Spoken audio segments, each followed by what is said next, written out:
The size of the pupil is regulated by option A iris, option B lens, option C cornea and option D retina. इसमें से सही answer होगा option A iris. हम लोग अगर human आई का anatomy देखेंगे तो उसमें 3 पार्ट हम लोग पाएंगे, 1 स्क्लेरा, 2 कोरॉइड एंड 3 रेटिना। जो कोरॉइड पार्ट होता है वो होता है कलर पार्ट, जो कि हमारा आईबॉल के कलर डिसाइड करता है। ये हमारा आईबॉल का कलर ब्लैक है, तो ये ब्लैक वाला पोर्शन होता है हमारा कोरॉइड पोर्शन। ये कोरॉइड पोर्शन आगे जाके 2 एक्सटेंशन में फर्दर डिवाइड हुआ है। ये जो एक्सटेंशन है इसको कहता है आइरिस। ये जो आइरिस है इसका बीच का जो गैप है ये होता है प्यूपिल। प्यूपिल का साइज इसलिए ये आइरिस के द्वारा रेगुलेटेड होता है। आइरिस जैसे जैसे कॉन्ट्रैक्ट होता है कि डायलेट होता है वैसे वैसे प्यूपिल का साइज छोटा या बड़ा होते रहते हैं।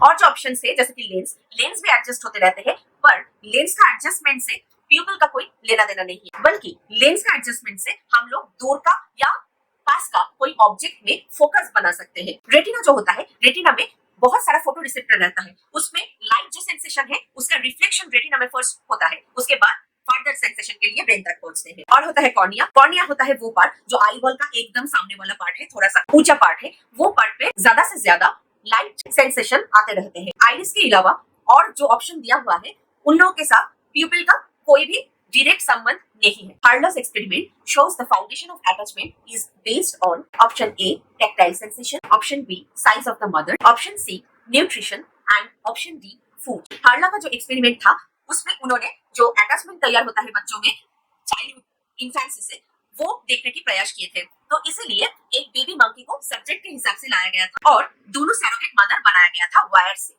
वो जो वायर्ड मदर था मंकी के हिसाब से बनाया गया था, जो कि मंकी की तरह दिखते थे, एंड एक वायर्ड मदर को फूड दिया गया था। दैट मींस एक वायर्ड मदर के हाथों में फीडिंग बॉटल था, उसमें दूध था, एंड अनदर जो सरोगेट मदर है वो भी वायर्ड था, पर उस सरोगेट मदर के पास कोई फूड या फीडिंग बॉटल नहीं था, बल्कि उसके गोद के ऊपर नरम सा एक टॉवल रखा गया था जो कि बहुत ही कंफर्ट देते हैं, जिसका टैक्टाइल सेंसेशन बहुत ही आरामदायक है। तो इस एक्सपेरिमेंट से ये पाया गया कि जो बेबी मंकी है दोनों ही सरोगेट मदर के पास एक ही साथ एट अ टाइम उस मंकी को छोड़ा गया था।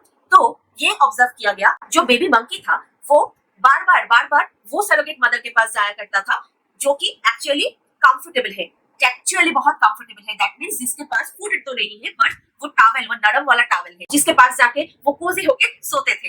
पर जब भूख लगता था वो थोड़ा बहुत अनदर सरोगेट मदर के पास जाके थोड़ा बहुत दूध पी भी लेते थे, क्योंकि फूड जो बेसिकली होता है जब भी हंग्री होते थे तब पी लेते थे। पर ज्यादा से ज्यादा तक समय बिताया करते थे वो सरोगेट मदर के पास जिसके पास कोई फूड नहीं था, बल्कि एक नरम टॉवल था जो कि बहुत टेक्चुअली कंफर्टेबल था। तो इसी एक्सपेरिमेंट से ये ऑब्जर्व किया गया है, भले ही बेसिक हमारा जो नीड है ताकि फूड है, वाटर है एक्सेट्रा, वो नीड फुलफिल होने के बावजूद जो अटैचमेंट तैयार होते हैं, स्पेशली चाइल्डहुड में इन्फेंसी से जो अटैचमेंट तैयार होता है स्पेशली मदर के साथ, मदर और कोई और मदर फिगर और हो सकता है कोई केयर गिवर, जो भी हो जो सामने आते हैं, सामने जो केयर गिव करते हैं, उसके साथ जो अटैचमेंट तैयार होता है वो मोस्टली डिपेंड करता है, उसका फाउंडेशन जो है वो कंफर्ट है, वो टैक्टाइल कंफर्ट है, टच है। ये टच इसलिए छोटे से मतलब इन्फेंसी से बच्चे लोगों के लिए इतना ज्यादा इंपॉर्टेंट है। सो हार्लो उनकी एक्सपेरिमेंट से यही ऑब्जर्व किया, so that the correct answer would be the tactile sensation.